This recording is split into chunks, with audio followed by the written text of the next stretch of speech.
बिस्मिल्लाहिर्रहमानिर्रहीम। अस्सलाम वालेकुम नादरीन, आप यूट्यूब चैनल देख रहे हैं। मैं इमरान खान हूँ। चीन और रशिया की पाकिस्तान के साथ ताल्लुकात अब वैसे नहीं रहे जैसे माजी में थे। ये मेरा एनालिसिस है और मैं इसको साबित करने के लिए आपके सामने कुछ चीज़ें रखूँगा और हालिया कुछ खबरें भी हैं, उनको भी इसके साथ हम जोड़ेंगे। चीन का जो कर्ज है पाकिस्तान के पास, चीन उसको भी वापस मांग रहा है और साथ ही साथ पाकिस्तान की बरामदात में बहुत कमी आ गई है। जो ओवरसीज़ पाकिस्तानी पैसा भेजते हैं उसमें भी 25% कमी आ गई है। ग्रे लिस्ट से पाकिस्तान कैसे निकलेगा, लगभग नामुमकिन हो गया है, क्योंकि इन्होंने पूरा का पूरा नैब का और एहतसाब का कानून ही तब्दील कर दिया है। जो फैटफ की कुछ डिमांड्स थी वो भी ख़त्म कर दी हैं, तो अब उससे मुतसादम हो जाएगा ये मामला। कबायली इलाकों को, कश्मीर को और गिलगित बल्तिस्तान को बहुत दो नंबरी की गई है उसके बजट के अंदर और उनके लिए बहुत परेशानी पैदा की गई है। और पाकिस्तान में एक नया सर्वे आया जिसके मुताबिक 88% पाकिस्तानियों का यह मानना है कि पाकिस्तान गलत सिमत में जा रहा है। 88%, 88% पाकिस्तानी कह रहे हैं कि पाकिस्तान की सिमत दुरुस्त नहीं है। जो बजट पेश किया, इतने तुर्रम खान ये बनते थे और बहुत तजर्बाकार इंपोर्टेड सरकार थी, उन्होंने बजट के अंदर बुनियादी चीज $7 अरब का जिक्र ही नहीं है। एक अरब डॉलर जो है ना, वो पाकिस्तान के लिए मुसीबत बनी हुई है। $1 अरब अगर सऊदी अरब निकाल देता है पाकिस्तान के बैंकों में से, तो पाकिस्तान का ऐसी तैसी हो जाती है, पाकिस्तान के लिए मुश्किलात पैदा हो जाती हैं। हुकूमतें जाके वहां मिन्नतें करती हैं। इवन पाकिस्तान की एस्टेब्लिशमेंट को, फौजी क़यादत को जाके बातचीत करनी पड़ती है, अपने ताल्लुकात इस्तेमाल करने पड़ते हैं। फौजी क़यादत के ताल्लुकात तो क्या होंगे, वो यही है कि पाकिस्तान की फौज है, एक तगड़ी फौज है, उनके पास एटम बम है, तो मुसलमान मुल्क कहते हैं कि उनके साथ ताल्लुकात रहने चाहिए। बहरहाल $7 अरब का जिक्र ही नहीं किया गया IMF और चाइना के, जबकि फौज मुखालिफ मुहिम चलाने के इल्जाम पर रिटायर फौजियों की पेंशन और मुराद वापस ले ली गई। याद रहे कि मरियम नवाज साहिबा ने यही कहा था कि रिटायर फौजी अपनी जो मुराद है और जो उनको सहूलियात है फौज की जानिब से वो वापस करें और सियासत में जाएं। तो उनके स्टेटमेंट के बाद अब हमें ये खबरें सुनने को मिल रही हैं, यानी मरियम नवाज साहिबा जो कहती हैं लगता है वैसे ही हो रहा है सब कुछ, और एक पेज जिसको एक्चुअली कहते हैं शायद उसके ऊपर मरियम नवाज है। लेकिन पाक फौज की जानिब से इल्ज़ाम यह है कि एक मुहिम चलाई गई है रिटायर फौजियों की जानिब से फौज के खिलाफ, जिसकी वजह से उनकी पेंशन और मुराद वापस ले ली गई है। लगभग 5 नाम अभी तक सामने आए हैं, लेकिन कुछ फौजियों का यह कहना है कि इसमें कोई उनसे पूछा नहीं गया, सवाल जवाब नहीं किया गया, उनको सफाई का मौका नहीं दिया गया, लेकिन इसके बावजूद उनसे ये चीज़ें वापस ले ली गई हैं। बहरहाल नवाज शरीफ साहब ने जो फौज के साथ किया वो तो इन रिटायर फौजियों ने बिल्कुल नहीं किया था। जो मरियम नवाज ने फौज के साथ किया वो भी इन रिटायर फौजियों ने बिल्कुल नहीं किया था। जो फजलुर रहमान ने हमारी फौज के साथ किया वो इन रिटायर फौजियों ने बिल्कुल नहीं किया था। जो PTM वालों ने हमारी फौज के साथ किया वो इन रिटायर फौजियों ने, मेरी दानिश में, मैं हो सकता है गलत कह रहा हूं, लेकिन मेरी दानिश ने वो उतनी ज्यादती इन्होंने नहीं की थी। वो सारे हुकूमत में है और इनकी मुराद और पेंशन बंद कर दी गई है, जिसके ऊपर कुछ लोग सोशल मीडिया पे इसको नेगेटिव ले रहे हैं और बल्कि ज्यादा लोग ही नेगेटिव ले रहे हैं। वो ये कह रहे हैं कि फौजियों को उनसे मुराद वापस नहीं ली जानी चाहिए, चाहे वो रिटायर है। वो पाकिस्तान के हक में बात कर रहे हैं और वो फौज की बुराई नहीं कर रहे, वो शिकवा कर रहे हैं न्यूट्रल रहने का, और उनको लगता है कि न्यूट्रल रहने का वक्त नहीं था, यहां पाकिस्तान को बचाने का वक्त है और पाकिस्तान के साथ जो भी हो रहा है उसके लिए न्यूट्रल रहना एक बड़ी जिम्मेदारी है। कि न्यूट्रल क्यों रहे आप न्यूट्रल रहे, पाकिस्तान का बेड़ा गर्क हो गया। पेट्रोल कहां पहुंच गया, घी कहां पहुंच गया, आटा कहां पहुंच गया, चीनी कहां पहुंच गई और पेट्रोल कहां पहुंच गया, जो अद्वियात है वो कहां पहुंच गई, बैड गवर्नेंस कितनी ज्यादा बढ़ गई है, बजट किस किस्म का अजीबोगरीब पेश कर दिया है, मईशत पूरी की पूरी डूब गई है, माशी अदादोशुमार तबाह कर दिए हैं, जो नए टारगेट सेट किए हैं इमरान खान की अचीवमेंट से भी बहुत कम नीचे सेट कर दिए हैं। ये हालत कर दी है इंपोर्टेड सरकार ने पाकिस्तान की, तो न्यूट्रल रहना बनता नहीं था। जब इमरान खान साहब ने यह बताया भी था कि अगर आपने ये होने दिया तो बहुत नुकसान हो जाएगा। अच्छा, कई लोगों का यह मानना है कि होने दिया नहीं, किया गया। कई लोगों का यह मानना है कि मुमकिन ही नहीं है कि जब तक एस्टेब्लिशमेंट की एल्फी ना लगे इतनी सारी पॉलिटिकल पार्टी इकट्ठी जुड़ जाए, मुमकिन नहीं है। कैसे हो सकता है? एस्टेब्लिशमेंट की एल्फी में वो जादू है कि वो सारी पॉलिटिकल पार्टीज को ऐसे जोड़ सकती है।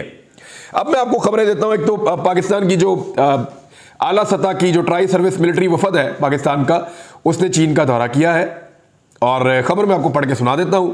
एयरवाइज से मैं आपको खबर पढ़ के सुनाऊंगा। तफसीलात के मुताबिक पाकिस्तान के आला सतह ट्राई सर्विस मिलिट्री वफद ने चीन का दौरा किया। अस्करी वफद का दौरा 9 से 12 जून के दरमियान हुआ।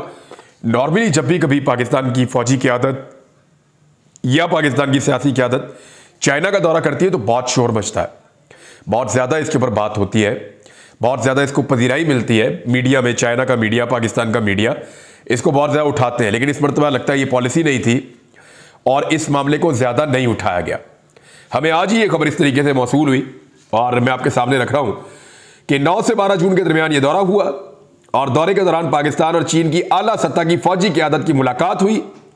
Army chief general Qamar Javed Bajwa और चीनी vice chairman CMC general Jong ने वफूद की क़यादत की। अच्छा, दोनों जानिब से बैनुल अक़वामी और इलाकाई सिक्योरिटी सूरत-ए-हाल पर गुफ्तगू हुई, जबकि बामी दफाई ताउन पर मुकम्मल एतमाद और इत्मीनान का इजहार किया गया। अच्छा, ये नॉर्मली बाकी खबरें उसी तरह जिस तरह पहले एक फार्मूला खबर होती है वही है, लेकिन बात यह है कि चीन की जानिब से vice chairman CMC general Jong थे, जबकि पाकिस्तान की जानिब से पाकिस्तान के आर्मी चीफ थे। ये एक फ़र्क है। और दूसरा मैं आपको ये बता देता हूं कि चाइना और रशिया बिल्कुल खुश नहीं है जो पाकिस्तान के अंदर हुआ है, क्योंकि चाइना और रशिया ने एक नया डिज़ाइन तैयार किया था इस खित्ते के लिए और पाकिस्तान ने सारे किए किराए के ऊपर ऐसा लगता है कि पानी फेर दिया है। मैं कुछ हक़ाइक़ आपके सामने रखूंगा और जो चीज़ें बच जाएगी वो आपको अगले व्लॉग में बताऊंगा, लेकिन ये चाइना और रशिया वाला एपिसोड बहुत इंपॉर्टेंट है तो ये आपके सामने पहले रखा जाना चाहिए।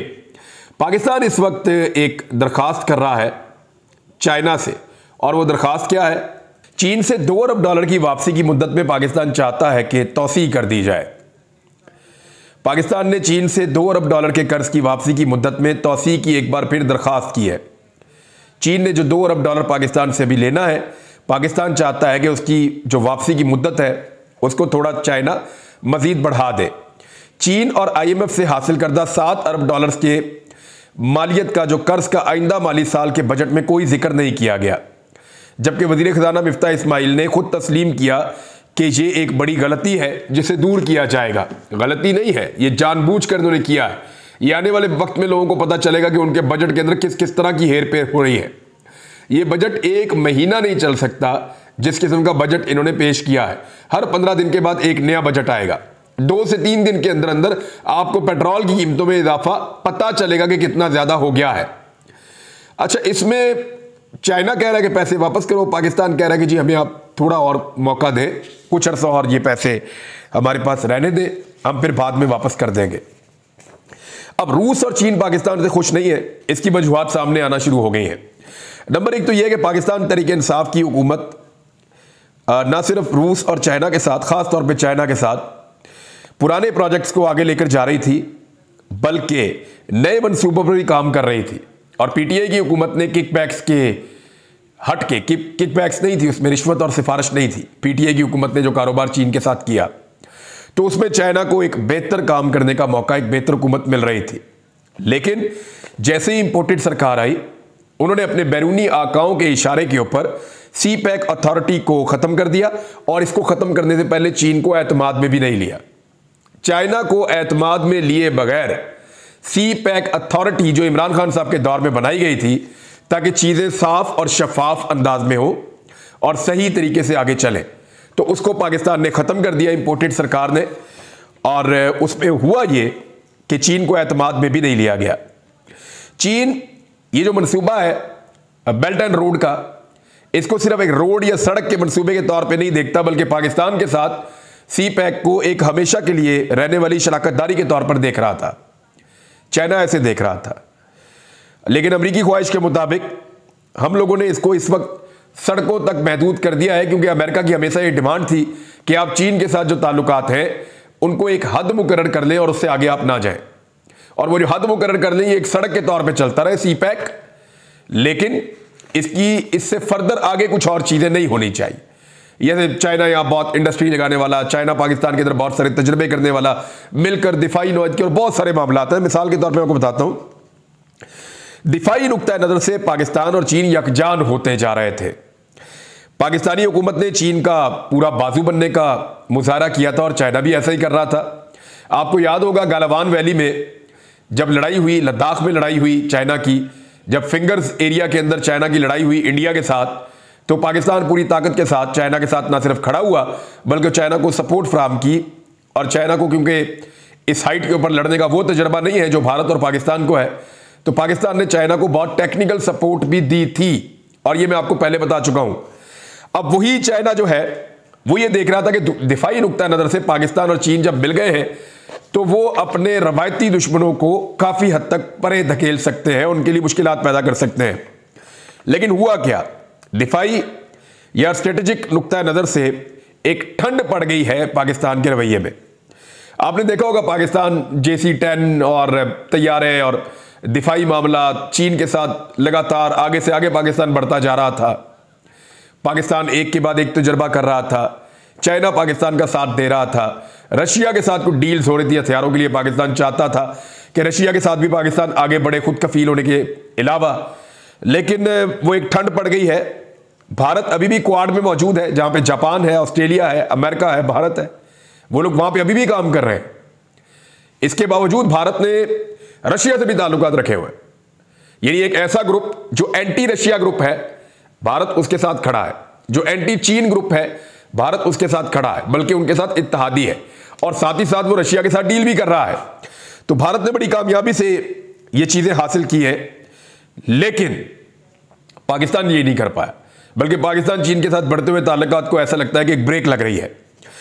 अफगानिस्तान पर पाकिस्तान, चीन और रूस एक हिकमत अमली बना चुके थे। इमरान खान साहब ने, शी जिनपिंग ने और पुतिन ने, इन्होंने अफगानिस्तान के मामले के ऊपर एक हिकमत अमली बना ली थी, और यही तीन बड़े स्टेक होल्डर्स थे जिनके बगैर कुछ नहीं हो सकता था। रशिया ने सेंट्रल एशियन ममालिक को कब्जा कर लिया था, यानी काबू किया हुआ था, अपने मुताबिक उनको चला रहा था, चाहे वो ताजिकिस्तान है, उज्बेकिस्तान है या दूसरे मुल्क है वहां पे उस तरफ वाले, वो उनको देख रहा था। और इधर से चाइना मौजूद था और इस तरफ से पाकिस्तान मौजूद था। भारत की तो बाउंड्री नहीं लगती, और ईरान जो है वो इसी खित्ते के साथ खड़ा होता, कभी भी बाहर नहीं जाता। तो ये तीन मुल्क बड़ी कलीदी हैसियत हासिल कर चुके थे, पाकिस्तान, चाइना और रशिया। लेकिन इसके बाद अमेरिका की गुंजाइश तकरीबन खत्म हो गई थी। भारत और अमेरिका के लिए अफगानिस्तान में गुंजाइश तकरीबन खत्म हो गई थी, और वो बहुत परेशान थे। पाकिस्तान से अड्डे वड्डे भी मांगे उन्होंने, सेंट्रल एशिया में कोशिश की, लेकिन कामयाबी नहीं हुई। और आपने ये भी देखा होगा कि बड़े बयानात आते थे चीन के और रशिया के अमेरिका के खिलाफ, बड़े वो दबंग बयानात देना शुरू हो गए थे अफगानिस्तान को लेकर अमेरिका के खिलाफ, कि आपने इन लोगों को मारा, आपने इन लोगों को तबाह किया, आप इनके पैसे रख के बैठे हुए, इनके पैसे इनको वापस करें ताकि ये अपना मुल्क चलाएं। ये चाइना भी कहता था, रशिया भी कहता था, और बड़ा खुल के वो आते थे अमेरिका के खिलाफ। लेकिन अब आप ये देख रहे होंगे कि चाइना और रशिया खामोश है, अब वो कोई बात नहीं कर रहे। वजह यह है कि पाकिस्तान एक ऐसा मुल्क था जिसकी वजह से उनको एक हौसला मिला था, क्योंकि पाकिस्तान अगर अमेरिका का साथ नहीं देता तो अमेरिका बिल्कुल इररेलेवेंट हो जाता है अफगानिस्तान के अंदर। तो ऐसी सूरत हाल में चाइना और रशिया का किरदार बढ़ जाता है। लेकिन अगर पाकिस्तान अमेरिका के आगे लेट जाता है, जो बजाय उनको नजर आ रहा है कि अमेरिका के एक मरासले के ऊपर या अमेरिकन दबाव के ऊपर एक हुकूमत पाकिस्तान में खत्म कर दी गई है। रूसी सफीर का निजी टीवी पे इंटरव्यू हुआ, सवाल किया गया, तो उसने कहा बिल्कुल मैं ये समझता हूं कि इमरान खान को निकाले जाने के पीछे एक वजह रूस के साथ ताल्लुकात भी है। यानी ये रूसी सफीर कह रहा है पाकिस्तान के अंदर बैठ के कि इमरान खान को निकाले जाने के पीछे एक वजह रशिया के साथ जो ताल्लुकात इमरान खान बना रहे थे वो भी है। तो अब रूस और चीन में भी खामोशी है, वो देख रहे हैं कि पाकिस्तान ने क्या किया। यहां एक खबर जो है वो असद खरल साहब ने भी दी है, और वो ये कह रहे हैं कि चाइना ने और रशिया ने यह फैसला किया है कि मौजूदा हुकूमत को किसी किस्म का कोई रिलीफ नहीं देंगे, और वो इस बात पे नाराज हैं जो पाकिस्तान के अंदर अमेरिका के कहने पे हुआ। लिहाजा वो इंतखाबात का इंतजार कर रहे हैं कि इंतखाबात पाकिस्तान में हो तो वो आने वाली हुकूमत के साथ अपना वर्किंग रिलेशन बनाएंगे। और उनको पता है, क्योंकि उनके पास भी यहाँ पे सफीर मौजूद है, उनकी इंटेलिजेंस भी काम करती है, उनको भी रिपोर्टें जाती है कि पाकिस्तान की सबसे मकबूल पॉलिटिकल पार्टी कौन सी है। तो वो ये जानते हैं कि पाकिस्तान तहरीक इंसाफ हुकूमत में आ सकती है। अब लगता ऐसे है कि जिनके कहने के ऊपर रजीम चेंज ऑपरेशन किया गया वो पैसे देने को तैयार नहीं है, और जिनके मर्जी के खिलाफ ये ऑपरेशन किया गया वो नाराज हो गए। तो पाकिस्तान ने बिल्कुल ही एक अजीबोगरीब फैसला कर दिया है। अब इस फैसले के पीछे, और ये मकबूल जान साहब का एक ट्वीट है, वो आप सुन लें जरा। अमेरिका की गुलामी की वजह से पाकिस्तान ने पहले अफगानिस्तान से बिगाड़ दी और अब दुनिया भर के मीडिया में चहमगोइयां हो रही हैं कि चीन ने शहबाज शरीफ को चीन आने से मना कर दिया है।